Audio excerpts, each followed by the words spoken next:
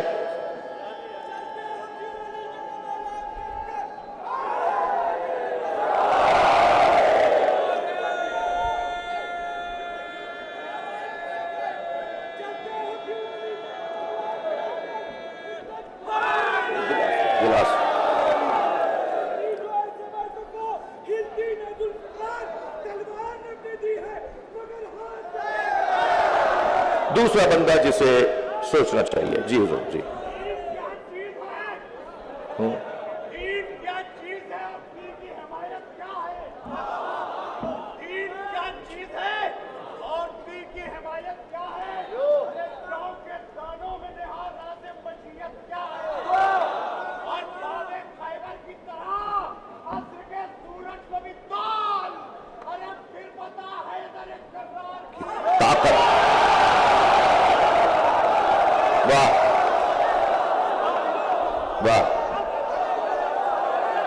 بھئی لکھنؤ کی مجلس ہے, سماعت تو ایسی ہونی ہے. دوسرا وہ بندہ جسے کنجوس کہتے ہیں اس کا, دوسرا وہ بندہ جسے بزدل کہتے ہیں اس کا مولا علی سے کوئی تعلق نہیں ہے. تیسرا جسے 6 دفعہ سوچنا چاہیے وہ ہے تنگ نظر, چھوٹے دماغ والا, محدود سوچ والا, فصیلیں اٹھانے والا, دیواریں کھڑی کرنے والا, لڑانے اور لڑنے والا, جس کا کام سوائے فاصلے ڈالنے کے کوئی اور نہ ہو. مولا کی بارگاہ میں صرف علی کے چاہنے والے نہیں آتے تھے, حتیٰ مولا کی بارگاہ میں تو وہ لوگ بھی ہوتے تھے جو خود مولا کائنات کو نہیں مانتے تھے. کتنا مشہور خطبہ ہے حمام. جب حمام ابن عبادہ نے کہا صف لنا یا علی صف لی المتقین کأننی نرا, مولا مجھے متقین کی صفات بیان کر کے بتائے اور ایسے وہ فرمائے کہ گویا میں اپنی آنکھوں سے متقین کو دیکھ رہا ہوں. فتطاقل علیہ السلام ان جوابے, راوی کہتا ہے مولا نے جواب دینے سے گریز کیا. اس کا اصرار بڑھا تو حضرت نے قرآن کی ایک آیت پڑھ دی, یا حمام اتق اللہ واحسن ان اللہ مع الذین اتقوا والذین هم محسنون. اے حمام تقوی پروردگار اختیار کرو اور نیکوکاروں کے ساتھ رہو, اللہ نیکوکاروں کے ساتھ ہے.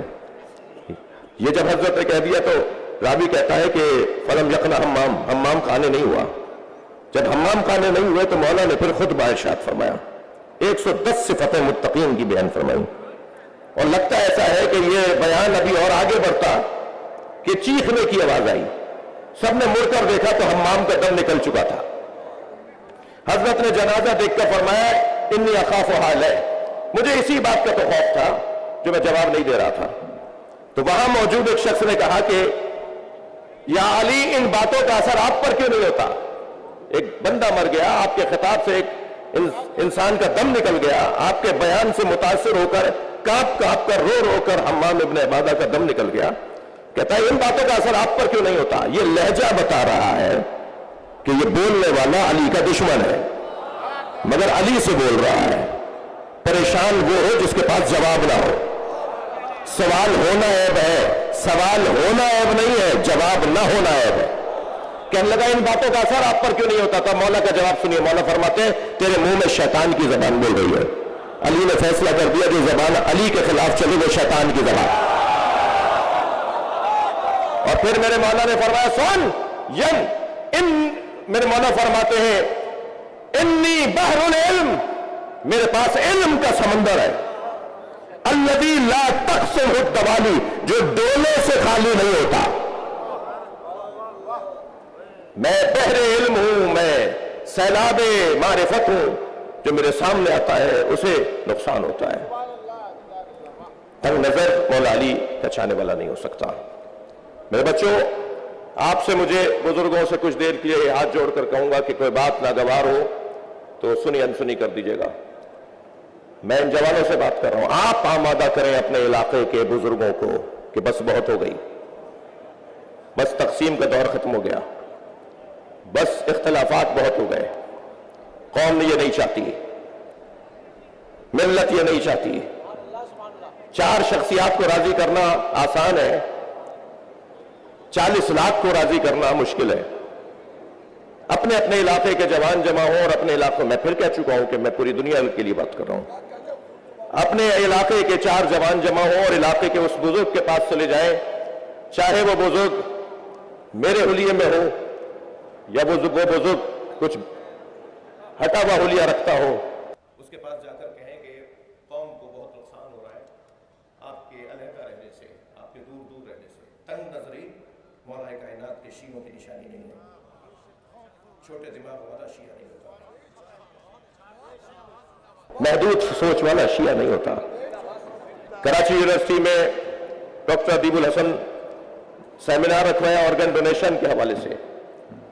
دیوبندی بریلوی عالم بھی تھے اور مجھے بھی انہوں نے حکم فرمایا، میں نے اپنا مقالہ لکھا، حضور باقاعدہ تحقیق کر کے میں نے مقالہ لکھا جو یونیورسٹی نے چھاپا ہے، اور اس کی بنیاد پر میری جیب کے اندر میرا وصیت نامہ بھی لکھا ہوا ہے کہ اگر میری ایکسیڈنٹل موت ہو جائے، میرا دماغ بند ہو جائے، حادثاتی موت پہ میرا دل چل رہا اور دماغ بند ہو جائے، تو میں نے اپنے آرگن ڈونیٹ کر دیے۔ ڈونیشن کے لیے دینے کے لیے شرائط ہیں جس کی تفصیل یقیناً یہاں بیان نہیں ہو رہی، مجھے سننے والا یہ نہ سمجھے کہ مطلقاً جائز ہے، اس کی شرائط ہیں، اس کی کیفیات ہیں۔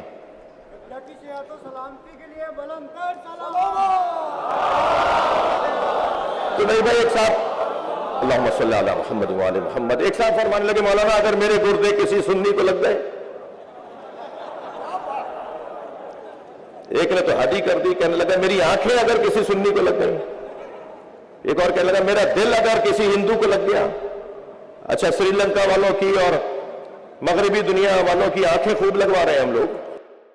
جب آنکھیں ٹرانسپلانٹ ہوتی ہیں تو یہ پوچھتا ہی نہیں ہے کون کی آنکھیں کس کی ہیں، مگر اپنی آنکھیں دیتے وقت یہ سوچ رہا ہے کہ دوں گا تو کس کو لگ جائیں گی۔ تو میں نے اسے کہا دیکھو، پہلا جواب تو تمہیں یہ ہے کہ تنگ نظر شیعہ نہیں ہوتا، اور دوسرا جواب تمہیں یہ ہے، تمہارے دماغ اور تمہارے معیار کا جواب یہ ہے کہ اگر تمہاری آنکھیں کسی سنی کو لگ گئی تو کیا معلوم وہ علم دیکھنے لگ جائے۔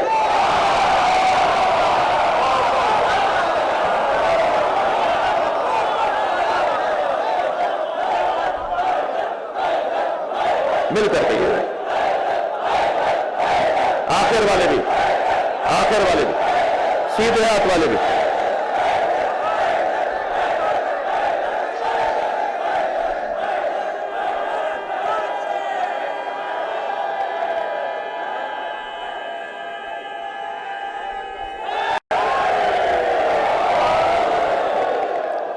لقد ارسلنا موسیٰ بآیاتنا، ہم نے موسیٰ کو تیاری کے ساتھ بھیجا ہے، ہم نے تیار کر کے موسیٰ کو بھیجا ہے۔ کیوں؟ ان اخرج قومک، ہم نے وہی یہ کی کہ اپنی قوم کو نکالیں من الظلمات الی النور، اندھیروں سے نکالیں۔ خطیب اکبر کا ایک کمال 56 سال تک ایک جگہ مجلس پڑھنا، پھر ساری زندگی سوائے ذکر اہل بیت کے کوئی اور مشغلہ نہ ہونا، جی یہ کمال ہے خطیب اکبر کا۔ یہ کام ہے ظلمات سے نکال کر نور کی طرف لے جانا۔ اہل دقت تشریف فرمائے، اللہ نے نور کی جمع بیان نہیں کی، ظلمات ضرور بیان ہوئی، ضد ضرور جمع بیان ہوئی ہے، مگر نور کی جمع نہیں ہے، اس لیے کہ اندھیرے بہت سے ہوتے ہیں۔ جہالت کا اندھیرا ہوتا ہے، حسد کا اندھیرا ہوتا ہے، دوست کا اندھیرا ہوتا ہے، جی اناد کا اندھیرا ہوتا ہے، تعصب کا اندھیرا ہوتا ہے، اندھیرے بہت سے ہوتے ہیں۔ اور یاد رکھو میرے بچوں، شخصیت کو قتل کرنے کے لیے گرم اسلحہ استعمال میں نہیں آتا۔ شخص کو گرم اسلحے سے مارا جاتا ہے، مگر شخصیت گرم اسلحے سے نہیں ماری جاتی۔ شخصیت جن اسلحوں سے ماری جاتی ہے ان میں سب سے پہلا اسلحہ جہالت ہے۔ جہالت ایک اسلحہ ہے جو شخصیت کش ہے۔ شخصیت کش اسلحے کو آج ایک جملے میں مارنے کی کوشش کرو۔ اگر کوئی اس بیماری سے اور اس مرض سے اور اس خامی سے بچنا چاہتا ہے تو خبردار دور دور نہ رہے، قریب آ کر بات کرے، مجلس میں آ کر بات کرے، اور جب مجلس میں آ کر وہ بات کرے گا اور بیٹھے گا اور سنے گا تو اس کی جہالت دور ہوگی۔ جہالت شخصیت کش۔ ایک کتاب دو مجھے، کتاب دو۔ میں کل ایک صاحب سے بات ہوئی، میں نے کہا میں پابند نہیں ہوں کہ میں آپ کو وضاحتیں دوں، مجھے کسی کو وضاحت دینے کی ضرورت نہیں ہے، میرا ضمیر مطمئن ہے، میری بیوی مجھ سے راضی ہے، جس کا ایک جلوہ ہے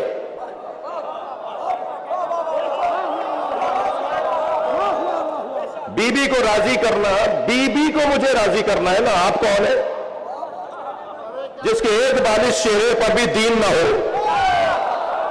وہ چاہ رہا ہے کہ میں اسے راضی کروں، تو میں کسی کا پابند نہیں ہوں۔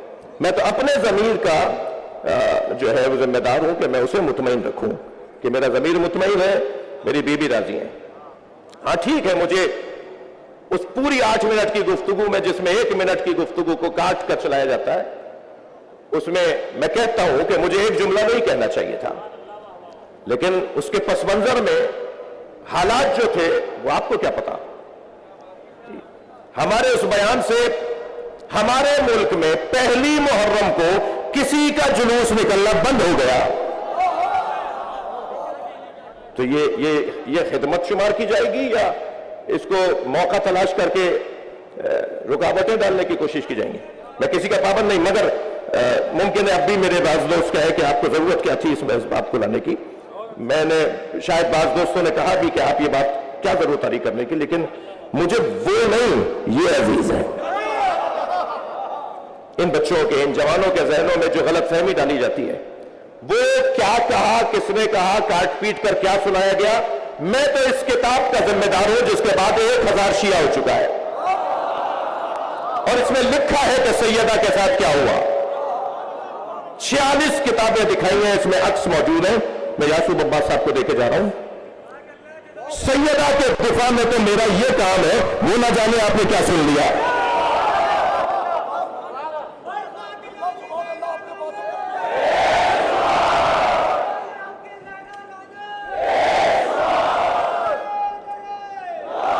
سیدہ کے قاتلوں کے ماننے والوں کے جتنے دانت کھٹے اس فقیر نے کیے ہیں، آپ کے ہندوستان سے ایک بیان جاتا ہے، شہنشاہ حسین نقوی کی خطرناک تقریریں ہوتی ہیں، وہ یہاں کا کوئی مولوی صاحب ہے، اور کیا خطرناک تقریریں ہوتی ہیں، اس کی روزانہ کوئی نہ کوئی شیعہ ہو رہا ہے۔ آپ پتہ نہیں کیا کلپ لیے بیٹھے ہیں، میں تو سیدہ کو راضی کر رہا ہوں۔ صلوات پڑھیں محمد و آل محمد۔ بھائی یہ بہت بڑا مجمع ہے، جو جہاں جہاں ہے اگر مل کر ایک آواز ہو کر صلوات ہدیہ کرے۔ اللہم صلی اللہ علیہ